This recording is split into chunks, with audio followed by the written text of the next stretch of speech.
조용한 기도로 주일 예배 시작하겠습니다. 그러므로 너희는 가서 모든 민족을 제자로 삼아 아버지와 아들과 성령의 이름으로 세례를 베풀고 내가 너희에게 분부한 모든 것을 가르쳐 지키게 하라. 아멘. 임내 찬송 10장 들으시겠습니다.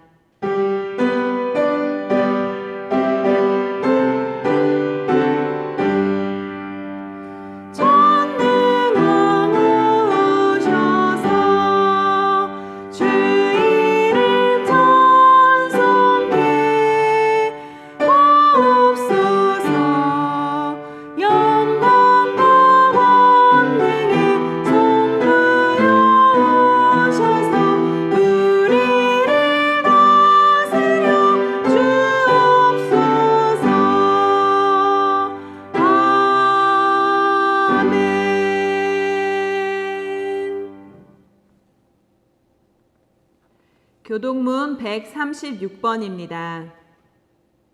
그 후에 내가 내 영을 만민에게 부어주리니 너희 자녀들이 장래일을 말할 것이며 너희 늙은이는 꿈을 꾸며 너희 젊은이는 이상을 볼 것이며 그때 내가 또 내 영을 남종과 여종에게 부어줄 것이며 내가 이적을 하늘과 땅에 베풀리니 곧 피와 불과 연기 기둥이라. 여호와의 크고 두려운 날이 이르기 전에 해가 어두워지고 달이 핏빛같이 변하려니와 누구든지 여호와의 이름을 부르는 자는 구원을 얻으리니 이는 나 여호와의 말대로 시온산과 예루살렘에서 피할 자가 있을 것이미요 남은 자 중에 나 여호와의 부름을 받을 자가 있을 것임이라. 아멘. 찬송 185장 들으시겠습니다.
사랑하는 서당중과 함께 믿음의 가족 여러분, 오늘은 예레미야서 33장 1절로 3절의 말씀을 가지고 너는 내게 부르짖으라 라고 한 말씀의 제목으로 말씀을 함께 사모하기로 합니다. 오늘 예레미야서 33장은 예레미야서의 전환점을 이루는 장면이 있죠. 특별히 33장 1절에 보면 그 시대의 상황이 어떠한지 우리에게 잘 나타내 보이시고 있어요. 예레미야서 33장 1절 말씀입니다. 예레미야가 아직 시대 뜰에 갇혀 있을 때 여호와의 말씀이 그에게 두 번째 임하니라 이르시되. 지금 예레미야는 시대 뜰에 갇혀 있다라고 말씀되어 있죠. 선자가 시대 뜰에 갇혀 있다라고 한 것은 그 시대적 상황을 우리에게 잘 보여주고 있지 않습니까? 위기 시대요, 어려움의 시대라고 말할 수 있는데, 지금 유다라고 한 나라는 바벨론이라고 한 나라의 침략을 받아 거의 무너지게 되어지고, 유다의 마지막 왕인 시드기야 왕은 볼모로 잡혀가게 되어지고, 선자 예레미야는 시대에 갇혀서 지금 오도 가도 못하는 처량한 처지에 놓여 있는 것이 그 시대의 상황이라고 우리에게 소개해 주고 있죠. 그 시대의 뜰에 갇혀 있는 예레미야에게 하나님의 말씀이 두 번째 임하였다라고 우리에게 소개해 주고 있어요. 하나님의 말씀은 시간과 공간에 제한을 받지 않아요. 그래서 하나님의 말씀을 사모하는 자에게는 그 누구에게나 어디에서나 주님의 말씀은 임하게 되어 있고요. 지금 시대의 뜰에 갇혀있는 예레미야에게도 하나님의 말씀은 찾아와 예레미야를 지금 말씀으로 주님께서 찾아와 계시는 것 아니겠습니까? 그렇다면 시대 뜰에 있던 예레미야를 찾아와 주님께서 어떠한 말씀을 그에게 주십니까? 2절 말씀을 봉독하여 드리겠습니다. 이를 행하시는 여호와, 그것을 만들며 성취하시는 여호와, 그의 이름을 여호와라 하는 이가 이와 같이 이르시도다. 여기 보면 천지창조와 관련 있는 세 단어가 등장해요. 행하시는 여호와, 만드시는 여호와, 이를 성취하시는 여호와라고 하는 말씀이 기록되어 있죠.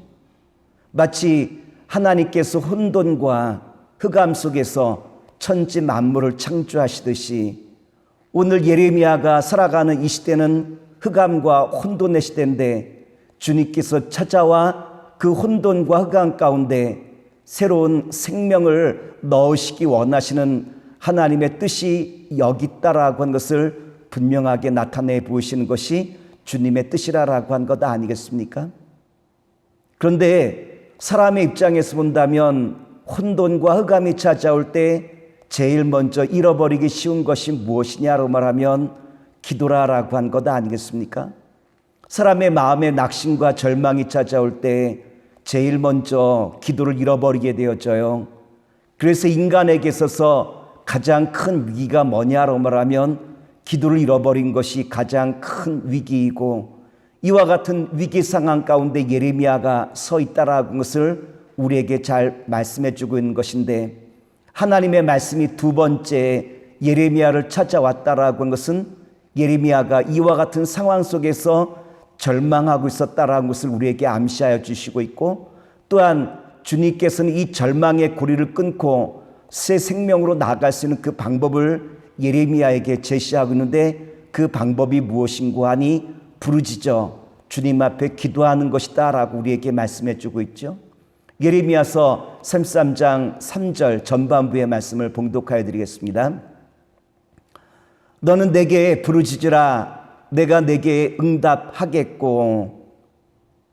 여기서 부르짖으라 라고 한 말씀은 소리를 내어 외치라 라고 한 거죠. 다른 말로 말하면 부르짖으라 라는 것은 큰 소리로 기도하라라고 하는 말씀이에요. 우리가 기도할 때 하나님께서는 우리에게 성령을 선물로 주시죠. 하나님의 은혜의 담비가 우리 마음속에 가득 채워지기에 어떠한 환경과 상황 속에서도 우리는 기도할 때 성령의 충만함을 통하여 그 마음의 기쁨을 누릴 수 있는 것이 기도하는 자, 성령 충만한 자를 통하여 나타나는 주님의 은혜의 선물이라 라고 말씀을 드릴 수 있지 않겠습니까? 하나님께서는 사람을 인도하시는 것이 아니라 그 사람이 갖고 있는 그 꿈을 인도하여 주시죠. 그래서 꿈을 갖고 있는 사람들의 특징이 뭐냐라고 말하면 지금이라고 하는 것을 굉장히 소중하게 여긴다라고 하는 겁니다. 지금 내가 만나고 있는 이 사람을 가장 소중하게 여기고, 지금 내가 하고 있는 일을 가장 소중한 것으로 여기고, 그리고 또한 내가 지금 살아가고 있는 이 시간을 가장 소중히 여기는 것이 바로 꿈을 갖고 있는 사람의 특징이라고 말씀을 드릴 수 있죠. 그러므로 지금이라고 한 것이 하나님의 시간이에요. 하나님이 일하시는 시간이 지금이라고 한 것이 하나님의 일하는 시간 아니겠습니까? 지금 나와 나의 가정은 하나님을 섬기기로 결정했다. 지금 나의 마음은 이제는 분명히 변화되었다. 지금을 노래하기 시작할 때 하나님께서 우리에게 보여주시는 크고 놀라운 일들이 이제는 나타나기 시작하는 것이요, 성령의 역사심으로 말미암아 주님께서 우리에게 보이신 크고 놀라운 그 놀라운 일들이 비로소 나타나기 시작한다라고 하는 거예요. 그렇다면 지금이라고 한 시간 속에서 주님을 노래하기 시작하는 사람들 통하여 주님께서 어떠한 역사를 나타내십니까? 예레미야 33장 3절 후반부에 보면 이와 같은 말씀이 기록되어 있어요. 내가 알지 못하는 크고 비밀한 일을 내게 보이리라. 내가 알지 못하는 크고 비밀한 일들이란 무엇입니까? 기상천외한 일들을 말하는 것 아니겠습니까? 인간의 편에서 본다면 지금이라고 하는 이 현실이 어렵고 힘들어 새로운 길을 찾아낼 수 없는 상황이랄지라도 하나님께서는 제한이 없는 분이라 하나님의 그 놀라우신 그 계획으로 말미암아 새로운 길을 열어가신 것이 하나님의 방식 아니겠습니까? 그러므로 지금 당장 내 눈에 길이 보이지 않는다고 절망하거나 포기하는 어리석은 자리에 서지 않길 원합니다. 왜냐하면 하나님께서는 무궁무진하신 방법으로 새로운 길을 열어가실 수 있는 분이 하나님의 능력이 거기 있기 때문 아니겠습니까? 그러므로 우리는 하나님께 대한 기대하는 마음으로 기도하는 가운데 주님 앞에 크게 부르짖어 주님께서 열어가시는 크고 놀라운 일들이 우리의 모든 삶 속에 가득 넘치는 선한 역사가 있기를 다시 한번 기도합니다. 예수님께서는 가나의 혼인잔치를 통하여 포도주가 떨어졌을 때 물로 포도주를 만드시고, 또한 하나님께서는 이스라엘 백성들을 애굽에서 건지실 때 홍해 바다를 건너게 하시고 불기둥과 구름기둥으로 인도하시고 요단강을 건너게 하시는 크고 놀라운 방법으로 주님께서는 그 모든 일들을 해결해 나가지 않았습니까? 앞이 막혀 도저히 길이 열릴 수 없는 것 같은 상황 속에서도 부르짖어 기도할 때 주님께서는 새 길을 여신 분이 주님의 놀라운 역사라고 하는 거예요. 그렇다면 하나님께서 예레미야에게 약속하신 크고 놀라운 구체적인 일들이란 무엇입니까? 예레미야 33장 6절에 보면 우리에게 이와 같이 소개해 주시고 있어요. 그러나 보라, 내가 이 성읍을 치료하며 고쳐 낫게 하고 평안과 진실이 풍성함을 그들에게 나타낼 것이며, 여기서 성읍을 치료하고 고치신다라는 것은 포로지에서 다시 귀환하게 하시는 것이죠. 이스라엘이 바벨론으로 포로가 되어 끌려갔다가 다시 예루살렘으로 돌아오게 하실 것이다라고 하는 주님의 용서예요. 주님께서 용서하심으로 말미암아 회복의 역사가 나타나기 시작한다라고 한 것이 우리에게 말씀하신 주님의 약속 아니겠습니까? 7절 말씀을 봉독하여 드리겠습니다. 내가 유다의 포로와 이스라엘의 포로를 돌아오게 하여 그들을 처음같이 세울 것이며, 처음같이 세운다는 것은 이스라엘의 회복과 부흥을 말씀하시는 것인데, 포로지에 포로로 끌려갔다가 예루살렘으로 돌아와 이스라엘이 이제는 다시 회복될 것이다라고 하는 주님의 약속의 말씀이 담겨져 있어요. 그리고 이 말씀은 이스라엘의 부흥을 또한 약속하신 말씀 아니겠습니까? 9절 말씀 봉독하여 드리겠습니다. 이 성읍이 세계 열방 앞에서 나의 기쁜 이름이 될 것이며 찬송과 영광이 될 것이요, 그들은 내가 이 백성에게 베푼 모든 복을 들을 것이요, 내가 이 성읍에 베푼 모든 복과 모든 평안으로 말미암아 두려워하며 떨리라.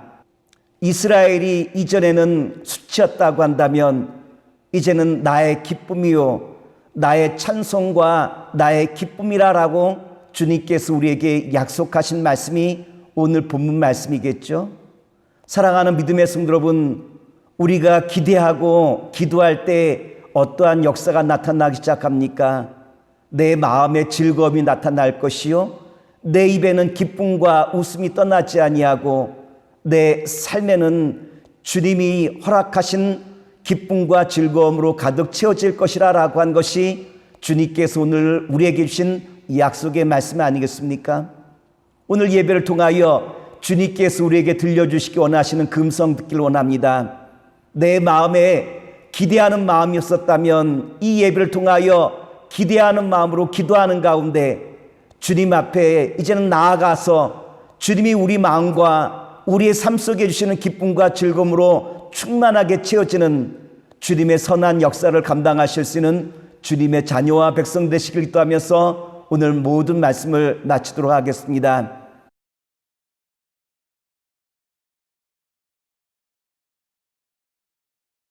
봉헌 찬송 드리시겠습니다.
선을 행하고 선한 사업을 많이 하고 나누어 주기를 좋아하며 너그러운 자가 되게 하라.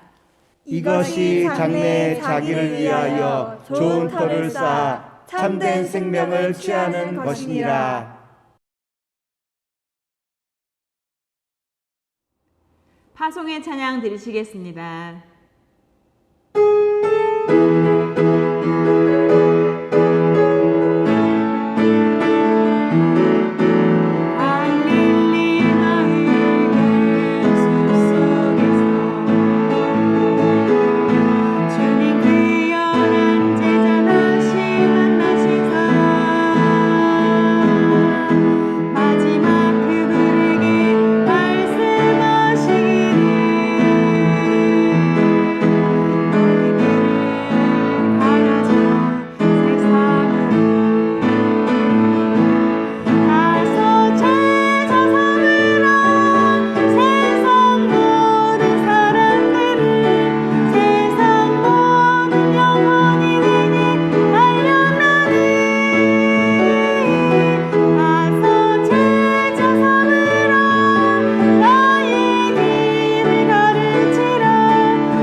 기도하겠습니다. 사랑의 주님, 오늘 주님께서 우리에게 어둠의 이 시대에 기대하며 기도하는 것은 절망의 고리를 끊고 새로운 기쁨과 은혜로 나아가는 길임을 우리에게 말씀하셨사오니 주님의 그 말씀을 마음에 담고 이젠 기대하며 기도하는 가운데 주님의 새로운 역사를 이뤄나갈 수 있는 주의 자녀와 백성 되게 하시옵소서. 이제는 우리 주 예수 그리스도의 은혜와 무한하신 아버지 하나님의 사랑하심과 성령님의 역사심이 예배를 마치고 돌아가는 주의 자녀들 위해 이제로부터 영원토록 함께 하시기를 간절히 축원하옵나이다. 아멘.